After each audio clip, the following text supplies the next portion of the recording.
Hello, Soul Tribe. Welcome to Soul Tribe PH. It's me, Anna, your certified international life coach and tarot and oracle card reader.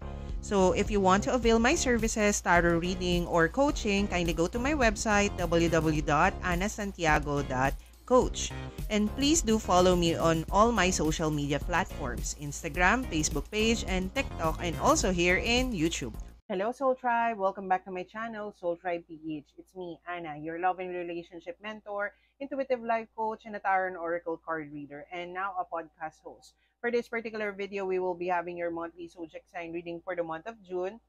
This is for my dear Leo, Sun, Moon, Rising, Ascendant, Venus. For those who haven't generated their natal birth chart, I suggest you generate yours. Kindly go to the description section. I got there a link that can help you generate your natal birth chart. You just need your date of birth, time of birth, and also the exact location where you were born. And if you happen to have Leo as your rising slash ascendant sign, then this is your reading. Kasi based on an article na nabasa ko, it's best for us to look into our rising slash ascendant sign for accurate readings. For now, without further ado, my dear Leo, let's now proceed on getting to know your angel number before I proceed with your in-depth reading for the three-card spread if you came from the teaser. Okay, so angel, spirit, universe, ancestors, kindly give me the angel number for my dear Leos, please. So we have here 11, 3, 4, and 7. So I'm going to make this as a 2. Kindly go to Google search engine, search angel number 2347. Might be there is a certain message that needs your attention there, my dear Leo. You might be seeing a lot of 11, 11, 111, 11, 222, 22, 33, 33, 44, 444, 77, and 77 as a confirmation of this particular reading. So let's now proceed on getting to know what is the overall theme of your life for this particular month, my dear Leo, before we proceed with your three-card spread. What is the overall energy that you will be welcoming in your life? What will be the focus, my dear Leo? Angel, spirit, universe, ancestors, what is the focus for my dear Leo for this month of June? Angels. Okay, wow, Leo, your energies is focused on Leo. So we have your Leo.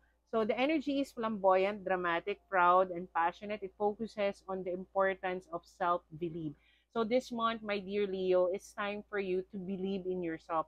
Trust in your capabilities, trust in your talents and your skills. Because for some of you, you're having doubts of your skill and your if you're worthy, of if you're good enough, if you are capable enough. It's one of the things that you needed to overcome in this certain lifetime, my dear Leo, is being in your energy of being proud of yourself. Kasi with the Leo, di ba, the lion is the king of the jungle.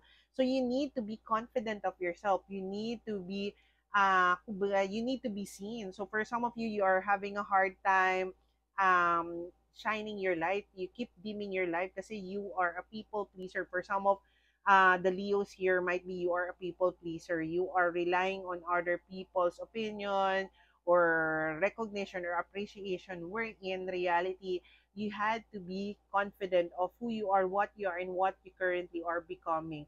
So be grateful, thankful, contented of what you currently have. Don't compare yourself to others, my dear Leo, kasi you are one of a kind. So it's time for you to believe in yourself, trust in your capabilities, trust in your skills, kasi you are your own best friend. You are your own supporter. Ikaw dapat ang unang maniwala at magtiwala sa capability mo, my dear Leo. So with your card here, we have here the Page of Swords. So with the Page of Swords, it's time for you to relearn. As I've said, oras na para matutunan mo, maniwala sa sarili mo. It's time for you to believe in yourself. Know your worth, know your value, my dear Leo. This is the time for you to focus on you, eyes on you. Stop comparing yourself to others. Stop looking into the progress of other people. Kasi if you're just going to put it as your basis, kung ano man yung kaya mo ma-achieve, you are just limiting yourself. So it's time for you to focus on you, eyes on you.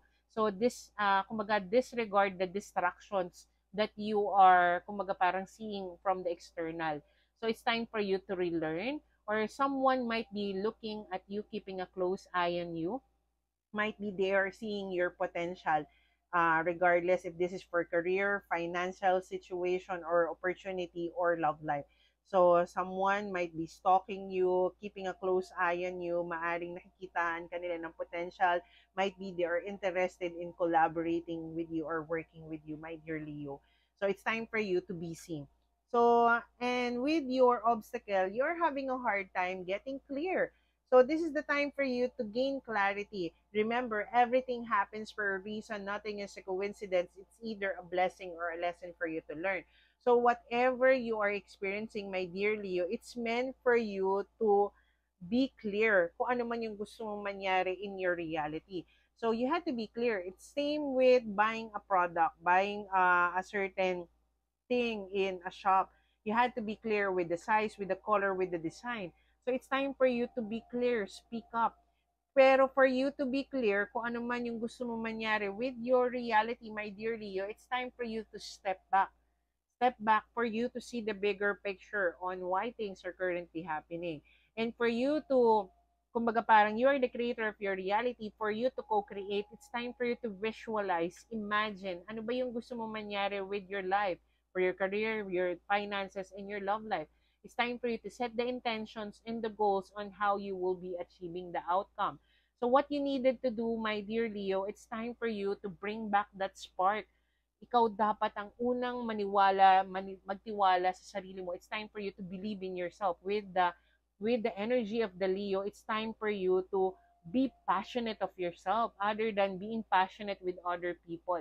So, ibigay mo sa sarili mo the love, care, value, respect that you deserve. Be the one that it's proud to yourself. Ikaw ang unang maging number one supporter mo, number one fan mo. You have to be your own best friend, my dear Leo. It's time for you to bring back that spark. Reconcile with yourself. Other than waiting for reconciliation from other people, waiting for that new beginning to happen, then it's time for you to let it happen or make that new beginning happen. Kasi you're the creator of your reality, my dear Leo. You had to visualize, imagine, uh, think about ano ba yung gusto mong mangyari in your reality, and then speak it out.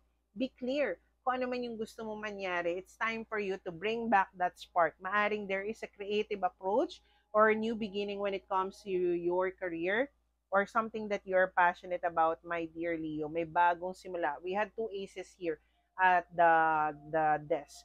Okay, so let's see what is your current energy when it comes to your career. What is your current energy, current situation ng career mo? So currently, you are contemplating. You are, kumaga parang, you are now thinking things through. Nagninilay-nilay ka on what you wanted to happen when it comes to your career, your business life, your work life. And that is the reason why you are relearning. You are studying, you are learning a new approach, learning a new skill, learning a new talent. You are contemplating on what you want. Kasi gusto mo nang magkaroon ng linaw. You want to have clarity on where your career path is going. So what is coming your way when it comes to your career, my dear Leo? What is coming your way? Angel, Spirit, Universe. So wow, we have here Four of Wands. You will be celebrating something. Might be a birthday, you are attending a birthday, a party, or there are certain things that you will be celebrating about. So when you contemplate, pag nag-come to realization ka na kung bakit nangyari yung obstacles and challenges na yon, yung miss opportunity na yon, you will be now clear kung ano man yung gusto mo mangyari when it comes to your career, your work life, and your business life. And afterwards, pag naging clear ka na, you will be working on yourself to create that stability and security within yourself. You are your first soulmate. Ikaw dapat ang unang maniwala at magtiwala sa capability mo, sa talent mo, and sa skills mo, my dear Leo. What is the current energy of your financial situation? So with the Queen of Wands, you are now taking accountability, taking responsibility of your own life. You are not letting the past situation na nangyari when it comes to your financial situation, yung mga mistakes that you did when handling your finances, determine your value and your worth as a person. You are now focusing on you, eyes on you. And also might be for some of you, you are focusing on a certain creativity or yung passion mo that would create another source of income. I'm channeling on that. Kasi with the Queen of Wands, you are focusing on things that you are passionate about. You are driven. You're driven to do things. So, meron kang isang bagay that you're passionate about and you are now turning it as your source of income, another source of income for you, my dear Leo. So, after all of the missed opportunities, that things that didn't go your way, you will be confident. Or for some of you, you still are in this certain energy. Remember, you are the energy that you're attracting. If you're focusing on things that didn't go your way, the what ifs, the more that you are attracting that kind of energy in your reality. So other than that, what you needed to do, or what is the energy coming your way, my dear Leo? So what is the energy coming your way when it comes to your money, your finances? So there would be healing. So kumbaga parang kailangan mo muna mag-heal instead of focusing on the missed opportunities, the what ifs, things that didn't go your way. It's time for you to contemplate, heal. Heal from what you had experienced when it comes to your money, financial situation. Heal your relationship with money. My dear Leo, maaring you have not have a good relationship with your money kasi for some of you, you have a father figure that is influencing how you handle your situations or life in general. Okay. So what is the energy of your relationship? It regardless if you are in your soulmate, twin flame, soul searching, self-love, self-care, or healing journey. What is your current relationship situation? So you are nurturing yourself, loving yourself, valuing yourself, and respecting yourself. You are having faith that everything that you had been working on will be manifesting into your reality. So it's time for you to give yourself the love, care, value, respect that you deserve. Kasi how you are treating yourself, loving yourself, valuing yourself, and respecting yourself is how you're going to receive it from others, not the other way around. So what is the outcome? What will be the possible future for your love relationship? What is the outcome? So the outcome is there would be a new beginning, there would be an offer. The more that you are giving to yourself the kind of love, care, value, respect that you deserve, the more that you are attracting the right kind of partner, the right kind of relationship. Kasi you are the energy that you're attracting. It's very rare. I have three aces here. So there would be new beginning on love, on your financial situation, on your career. Pero for this to take place, kasi love, and this is a stable and secure offer coming your way, my dear Leo. Pero for this three, new beginning to manifest into your reality, you need to focus on yourself. You need to relearn your worth, your value, and the love, care, value, respect that you deserve, my dear Leo. Those are the things that you needed to learn for this certain kumbaga parang current situation that you are encountering, my dear Leo. So let's get you your oracle guidance. What is the oracle guidance for you this month? What is the guidance for you, my dear Leo? So the guidance for you, my dear Leo, it's time for you to co-create with the universe. As I've said, you are the creator of your reality. It's time for you to be mindful what you think, what you visualize, what you imagine, kasi that becomes your reality. So it's time for you to visualize, imagine, ano ba yung gusto mong mangyari with your career, with your finances, and your love life? What are the things that you wanted to manifest into your reality? Once you had visualized it, it's time for you to set the intentions and goals on how you will be achieving the outcome. Serendipity, it's time for you to, kumaga parang, pay attention to the signs and synchronicity. You are divinely guided with serendipity. Everything happens for a reason. Nothing is a coincidence. It's either a blessing or a lesson for you to learn. So let's get you your angel message. Wow. Powerful to ah. We have here 888. I am abundant. As you focus on all the wonderful things that surround you, you're clearing the path for more positive energy to flow into all areas of your life and creating a place for abundance. So I am abundant. So it's time for you to be grateful, thankful, contented of who you are, what you are, and what you currently are becoming, my dear Leo. So let's get you your affirmation for the last part of the reading. Affirmation for my dear Leo, please. Affirmation. Angel, Spirit, Universe, Ancestors, what is the affirmation for my dear Leo? Your affirmation is I am talented and intelligent. My possibilities are endless. So it's time for you to keep this in mind, my dear Leo, that you are talented, you are intelligent, and you have endless possibilities on the horizon for you. But be open and ready for it. Don't get too attached. Don't get fixated to the possible future and the outcome. Focus on the why.